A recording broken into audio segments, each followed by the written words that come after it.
Hello दोस्तों, आप सभी का स्वागत है अमन पीसीएस 24 चैनल पे। और आज के लिए हम मुख्य क्लास लेकर उपस्थित हो चुके हैं। तो आज के क्लास में हम लोग देखेंगे कि जो 1757 में जो प्लासी की लड़ाई लड़ा गया था तो उसका क्या कारण था, उस लड़ाई में कौन कौन से व्यक्ति शामिल थे और इस लड़ाई का परिणाम क्या हुआ। तो सभी चीज़ को हम लोग आज के क्लास में जानने का प्रयास करेंगे। तो आइए हम बिना समय को बर्बाद किए आज हम लोग इस क्लास को शुरू करते हैं। तो सबसे पहले हम प्लासी जो जगह है, जो प्लासी का लड़ाई हुआ था, वो कहाँ पर है। तो आज के समय में जो वेस्ट बंगाल जो एक राज्य है हमारे भारत का, उस राज्य में नदिया एक ज़िला पड़ता है और नदिया ज़िला में एक प्लासी गांव पड़ता है जो कि भागीरथी नदी के किनारे यह गांव पड़ता है। वहीं पे इस प्लासी लड़ाई को लड़ा गया था। तो इस लड़ाई को लड़ने का क्या कारण था, तो सबसे पहले हम देखें तो आप जानते हैं कि औरंगजेब जो कि हमारे भारत का एक बहुत ही मजबूत शासक रहे हैं, राजा रहे हैं, और इन्हीं के सबसे एक विश्वासी व्यक्ति जो इसका नाम हम कहें अलीवर्दी खां मिलता है। और ये अलीवर्दी खां काफ़ी एक ईमानदार व्यक्ति भी थे। तो जब औरंगजेब को बंगाल से जब कोई टैक्स नहीं आ रहा था इनके पास, तो उस समय इन्होंने क्या किया, अलीवर्दी खां को बंगाल के नवाब बनाकर भेज देते हैं बंगाल के क्षेत्र में। नवाब कहने का मतलब हम कहें तो नवाब उसे बोला जाता था कि यानी उस समय दो तरह की पोस्ट मेन था, एक था फौजदार का पद था, एक था दीवान का पद था। तो फौजदार उसे कहा जाता था, जो सेना के हेड व्यक्ति को फौजदार कहा जाता था, और जो रुपया पैसा को जो संग्रह करते थे उनको दीवान बोला जाता था। और ये दोनों पद को जब एक व्यक्ति के पास आ गया तो उस वहाँ से एक नया शब्द मिलता है जिसको हम लोग नवाब बोलते हैं, जो कि दीवान का भी कार्य देखेगा और फौजदार का भी कार्य करेगा। तो ये दोनों कार्य जब एक व्यक्ति के आ गया तो वहाँ से लोग नवाब इसका नाम दिया। तो यही अलीवर्दी खां जो कि बंगाल के नवाब हैं, तो यहाँ से ये चल रहे थे 1740 से लेकर 1756 तक ये बंगाल के नवाब रहे हैं। और 1756 में अलीवर्दी खां की मृत्यु हो जाती है। उसके बाद में इनकी 3 बेटी हैं अलीवर्दी खां की, जिसका हम कहें एक नाम मिलता है अमीना बेगम, उसके बाद दूसरी इनकी बेटी का नाम है मैमुना बेगम और इनकी तीसरी बेटी का नाम कहें तो घसीटी बेगम। और इनके कहें तो इनके 2 नाती भी हैं, जो कि पहला जो इनके सबसे बड़ी वाली बेटी है अमीना बेगम, इनसे एक पुत्र है जिसका नाम हम कहें सिराजुद्दौला मिलता है। फिर उसके बाद में देखें मैमुना बेगम जिसका एक बेटा है जिसका नाम शौकत जंग मिलता है, और घसीटी बेगम के कोई अभी लड़का नहीं है। तो ये 3 इनकी लड़की हैं और तीनों का क्षेत्र भी बांटा हुआ था। जैसे कि मैमुना बेगम का क्षेत्र कहें तो पूर्णिया का क्षेत्र दिए थे, उसके बाद में अमीना बेगम को पटना का क्षेत्र दिए थे, उसके बाद में घसीटी बेगम को ढाका का क्षेत्र दिए थे। तो अलीवर्दी खां ने अपने तीनों बेटी को तीनों क्षेत्र बांट दिए थे कि तीनों अपना अपना जगह शासन को चलाए। उसके बाद क्या होता है कि सिराजुद्दौला जो कि अमीना बेगम के जो इनके सबसे बड़ी बेटी है उसी का पुत्र है सिराजुद्दौला, जो कि ये काफ़ी योग्य व्यक्ति हैं, एक शासन को चलाने लायक हैं। तो अलीवर्दी खां चाहते थे कि हमारे मरने के बाद बंगाल का नवाब सिराजुद्दौला बने। जब 1756 में जब अलीवर्दी खां मर जाते हैं तो वहाँ पे जब सिराजुद्दौला बंगाल का नवाब बनने आते हैं तो वहाँ पे इनके संघर्ष होता है मैमुना बेगम से और घसीटी बेगम से। तो यहाँ पे एक लड़ाई लड़ा गया जो कि 1756 में मनिहारी की लड़ाई लड़ा गया। इस लड़ाई में सिराजुद्दौला ने हराते हैं, किनको हराते हैं तो मैमुना बेगम को और घसीटी बेगम को हराते हैं और दोनों व्यक्ति को मृत्युदंड देते हैं और यहाँ से बंगाल के नवाब बन जाते हैं सिराजुद्दौला। तो यहाँ तक चल रहा था। उसी बीच क्या हुआ था कि यूरोप में फ्रांस और इंग्लैंड के बीच सप्तवर्षीय युद्ध जो चल रहा था, जो कि आप जानते हैं 1756 से 63 तक फ्रांस और इंग्लैंड के बीच सप्तवर्षीय युद्ध को लड़ा गया था, जो कि 7 वर्षों तक इस लड़ाई को वहाँ पे लड़ा गया था। तो वहाँ पर जो लड़ाई लड़ा गया था तो उसी को लड़ाई को देखकर यहाँ बंगाल में जो रह रहे थे इंग्लैंड के जो यहाँ पे व्यक्ति रहते थे या फ्रांस के जो व्यक्ति रह रहे थे, इन दोनों व्यक्ति में आपसी मतभेद हो जाता है। और इस आपसी जो मतभेद हो गया तो इससे रोकने का प्रयास हमारे सिराजुद्दौला जो नवाब थे उन्होंने किया। तो फ्रांस मान जाते हैं सिराजुद्दौला के बात, लेकिन इंग्लैंड उनकी बात नहीं मानता है। तो इंग्लैंड जब सिराजुद्दौला की बात नहीं मानते हैं तो सिराजुद्दौला ने इंग्लैंड पर, जो कि फोर्ट विलियम उस समय अंग्रेज़ों का किला होता था, उस पर क्या किया, हमला कर दिया सिराजुद्दौला। और उस हमला में अंग्रेज़ों को काफ़ी नुकसान हुआ और एक एक पकड़ के सभी व्यक्ति को लाया और एक ब्लैक होल की घटना के नाम से जाना जाता है, जो कि एक रूम में 146 व्यक्ति को जो कि अंग्रेज थे उसको बंद कर देता है सिराजुद्दौला। और काफ़ी गर्मी का दिन था और इसमें से 146 व्यक्ति में से हम कहें तो सिर्फ 23 व्यक्ति ही जीवित रहते हैं, बाकी व्यक्ति की मृत्यु हो जाता है गर्मी की वजह से और एक रूम में काफ़ी कम एरिया में उतने लोगों को रखने की वजह से।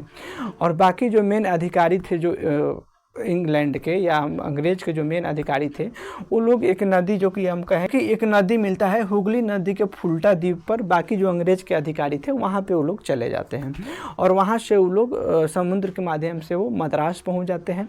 कुछ दिनों तक वो मद्रास रहे, कलकत्ता में सिर्फ फ्रांस रहा और अंग्रेज कुछ दिनों तक मद्रास रहने के बाद वहाँ पर सोच रहा है कि जो भी हम कलकत्ता से हमको जो इनकम हो रहा था वो बंद हो गया, तो वो अब दिमाग लगा रहे हैं कि किस तरह फिर हम बंगाल में जाकर अपना बिजनेस को स्टार्ट करें।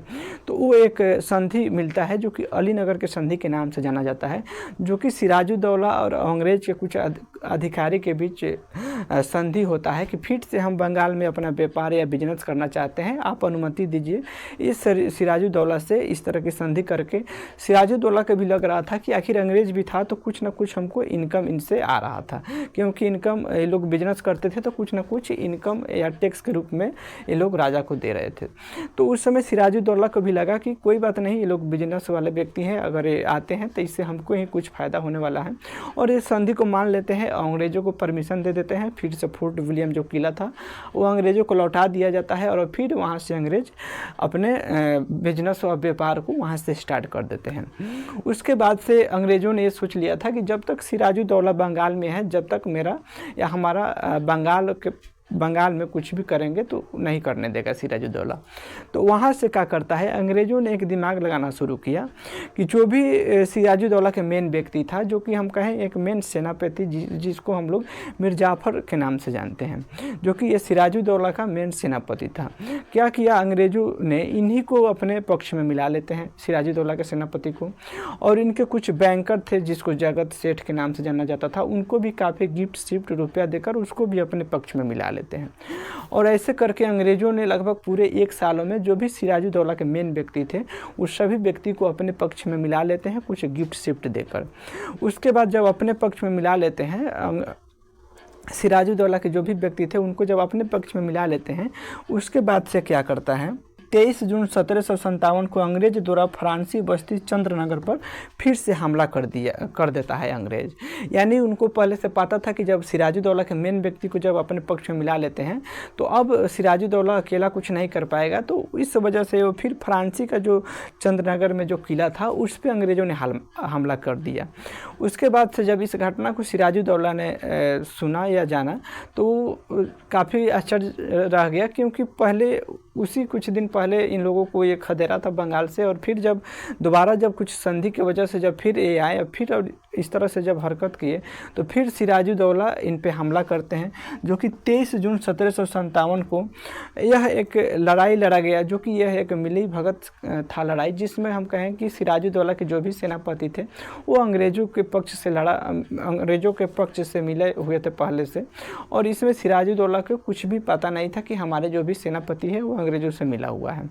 और इस लड़ाई मिली भगत की लड़ाई में क्या होता है कि और यहाँ से जो कि आप जानते हैं कि 23 जून 1757 जो कि पलासी में जो लड़ाई लड़ा गया, तो इस लड़ाई में जब तक सिराजुद्दौला के मेन व्यक्ति भी कुछ थे जो कि काफ़ी वफादार थे, जो कि हम कहें राय दुर्लभ, मीर मदन मोहन सिंह, ये लोग प्रधान सेनापति हैं। मीर जाफ़र तो खैर मिल गया था अंग्रेज़ों की ओर से, पर ये लोग ईमानदार व्यक्ति हैं। जब तक ये लोग जीवित रहे, जब तक काफ़ी बहादुरी से अंग्रेज़ों के साथ लड़ाई किए, परंतु ये लोग जैसे जैसे मरते गए वैसे वैसे हौसला बढ़ते गया और अंग्रेज़ अपना कब्जा को बढ़ाते गए। उसी बीच सिराजुद्दौला जो कि मीर जाफ़र ने इनको सलाह देता है कि आप सुरक्षित आप चले जाइए अपने राज्य में, बाकी हम लोग लड़ाई को युद्ध मैदान में देख लेंगे।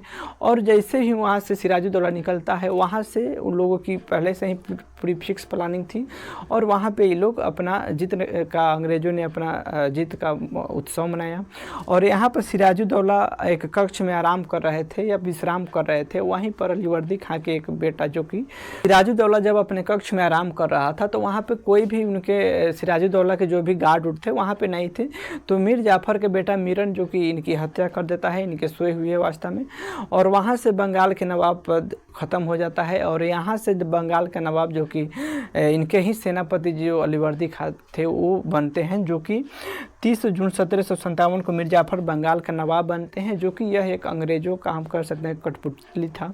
जो अंग्रेज कहता था वो ही ये करता था। बाद में इन्हें भी अफसोस हुआ कि सिराजुद्दौला ही था तो वही ठीक था। बाकी इनसे इतना गिफ्ट शिफ्ट अंग्रेज़ों ने लिया कि बंगाल की पूरे खजाना को खाली कर दिया, और इसी खजाना की वजह से बंगाल की सेना को काफ़ी सपोर्ट मिला, और उस बंगाल के खजाना से अपनी सेना को बढ़ाए, और यहीं से उनकी यात्रा शुरू होता है बंगाल से ही, और पूरे भारत को जीतने में लगभग 100 वर्षों का समय लगता है, जो कि 1857 तक आते आते पूरे भारत को जीत जाते हैं। और फिर वहाँ से 1757 से फिर 90 वर्षों तक उन्होंने शासन किया भारत पर, जो कि हम जानते हैं कि 1947 तक पुनः भारत को आज़ाद किया अंग्रेज़ों। और यहाँ से इस तरह हमारे 1757 के क्रांति से ही हमारे भारत में अंग्रेज़ों का शासन प्रशासन प्रारंभ होता है। आपका राय इस पर क्या है, आप इसके बारे में क्या सोचते हैं, आप अपना भी राय बताना मत भूलिएगा। आप इनके लिए जय हिंद, जय भारत। फिर मिलते हैं नेक्स्ट वीडियो में।